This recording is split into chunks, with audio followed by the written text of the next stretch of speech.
Bismillahirrahmanirrahim. Assalamualaikum warahmatullahi wabarakatuh. Sampurasun. Jumpa kembali dengan saya Asep Hidayat, guru mata pelajaran informatika SMK Negeri 3 Garut, kantor cabang dinas wilayah 11. Pada kesempatan kali ini saya akan memaparkan tentang permasalahan pembelajaran yang dialami untuk bulan ini, yaitu tentang bagaimana meningkatkan motivasi belajar atau dengan menggunakan strategi komunikasi personal secara persuasif. Ini dipaparkan dalam rangka untuk memenuhi kewajiban IKI bulanan untuk TRK Jabar. Ada beberapa hal sebagai panduan yang akan saya sampaikan. Pertama, tentang deskripsi masalah, kedua, akar permasalahan, ketiga, alternatif solusi, kemudian keempat adalah hasil pemecahan masalahnya.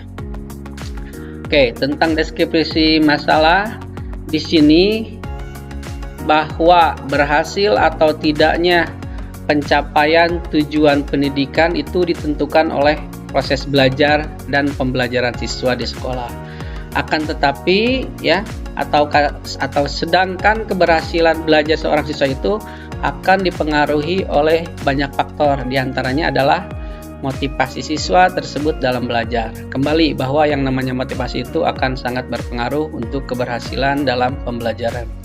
Nah, dalam pembelajaran di sini kami jumpai ada siswa atau ada beberapa siswa yang mereka itu belajar karena terpaksa menuruti kemampuan orang tua, atau misalnya karena merasa memiliki kewajiban untuk belajar, atau juga karena malu jika tidak belajar atau mengenyam pendidikan. Artinya kondisi belajar siswa seperti ini tidak didasari karena motivasi jadi bukan karena kebutuhan, sehingga kegiatan belajar tidak dilakukan dengan sepenuh hati. Ini sangat berpengaruh sekali. Atau sekedarnya asal dikerjakan akan banyak berdampak pada hasil yang diperoleh, sehingga hasilnya memang tidak menjadi maksimal. Itu menjadi deskripsi permasalahan pada pemaparan kami saat ini. Oke. Nah, yang menjadi akar permasalahan di sini akan saya jelaskan atau akan kami jelaskan tentang apa yang menjadi akar permasalahan dalam rendahnya motivasi belajar siswa tersebut. Pertama, tentang faktor psikologis anak seperti intelijensinya, bakatnya atau minatnya ataupun kematangan.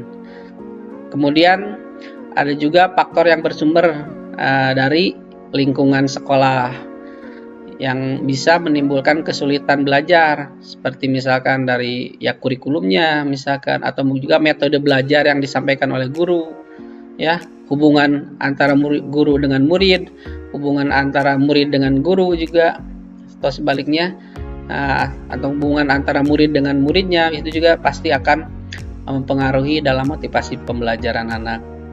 Kemudian faktor lain yang menjadi akar permasalahan adalah faktor yang bersumber dari lingkungan keluarga, misalkan strata ekonomi keluarga, kemudian bagaimana hubungan di antara sesama di dalam keluarga tersebut. Kemudian juga bisa jadi ada tuntutan orang tua, kemudian pendidikan orang tua juga.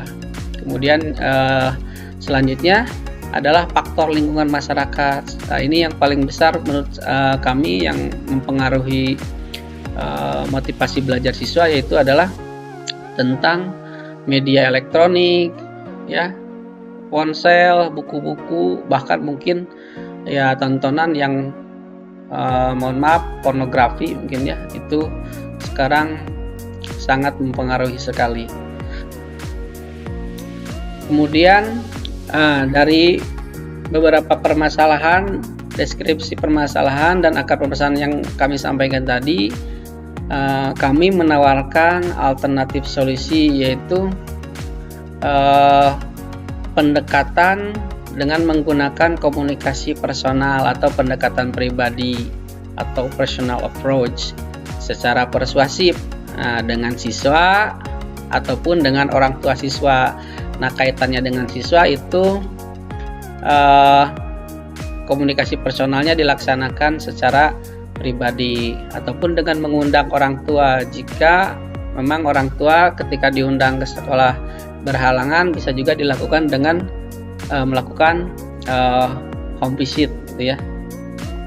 Nah, ada beberapa poin alternatif solusi yang dilakukan. Pertama, pendampingan dengan pendekatan secara personal ini kepada siswa dilakukan bisa oleh guru mata pelajaran. Dalam artian di sini adalah kami sendiri di sini terhadap beberapa siswa yang menurut pandangan kami mengalami penurunan motivasi belajar, ataupun yang sudah sering dilakukan tentu saja oleh pihak BP atau BK ya, itu pasti sudah sering dilakukan.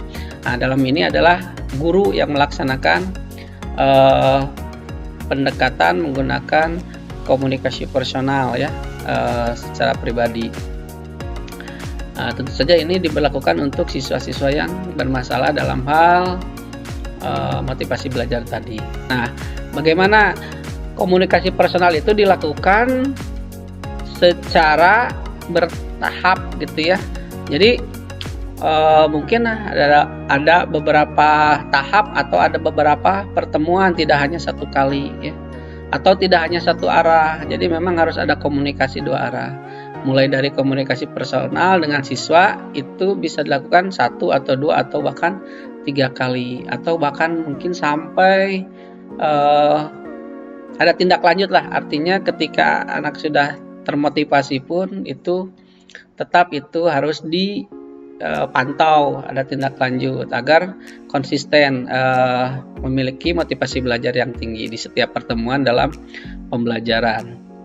Kemudian jika masih memang seperti yang tadi dijelaskan di atas, bahwa jika memang masih belum mampu meningkatkan motivasi, maka komunikasi personal itu akan ditindaklanjuti mungkin dengan menggali permasalahan yang lebih detail, yaitu melalui pendekatan dengan orang tua, ataupun kita juga bisa meminta bantuan kepada pihak BP atau BK. Itu untuk alternatif solusi. Nah, di sini tentang bagaimana pendekatan komunikasi personal itu dilakukan, itu bukan hal yang mudah ya. Di sini kami menemukan beberapa tantangan ya. Nah, memang dalam praktiknya komunikasi ini tidak mudah, artinya butuh pengorbanan dari sisi waktu dan juga kesabaran ya. Sebab ya di samping itu juga kita tetap ya memerlukan ada tenaga ekstra ya, untuk tenaga dan pikiran. Kemudian ini ada satu hal yang memang yang harus ditingkatkan, yaitu kemampuan guru dalam melakukan komunikasi interpersonal dengan siswa itu atau dengan murid.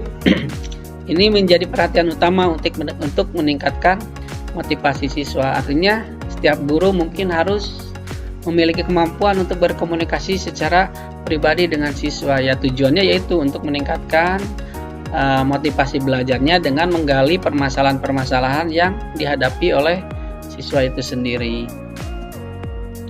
Kemudian dari pengalaman yang sudah sangat sering dilakukan gitu ya, dari tahun ke tahun bahkan gitu ya. Nah, dan itu diulang-ulang karena permasalahan klasik ini terus berulang ya. Nah, memang alhamdulillah ini adalah solusi yang paling solusi yang paling efektif, yaitu karena dengan melakukan komunikasi gitu ya, dengan face to face, berhadapan dengan siswa, bicara dari hati ke hati, itu insya Allah ini adalah strategi atau pendekatan yang paling efektif dan memang sudah terbukti untuk meningkatkan motivasi belajar siswa. Itu sudah terbukti dan memang ini dibuktikan dari berbagai jurnal penelitian yang memang berhasil untuk kebanyak kasus seperti ini. Nah, untuk terakhir, bahwa sumber rujukan dari solusi ini adalah kami dapatkan dari sebuah jurnal yang berjudul Strategi Komunikasi Persuasif dalam Meningkatkan Motivasi Belajar Siswa. Mungkin itu saja yang dapat kami sampaikan pada pemaparan permasalahan pembelajaran yang kami hadapi. Demikian, semoga bermanfaat. Wassalamualaikum warahmatullahi wabarakatuh.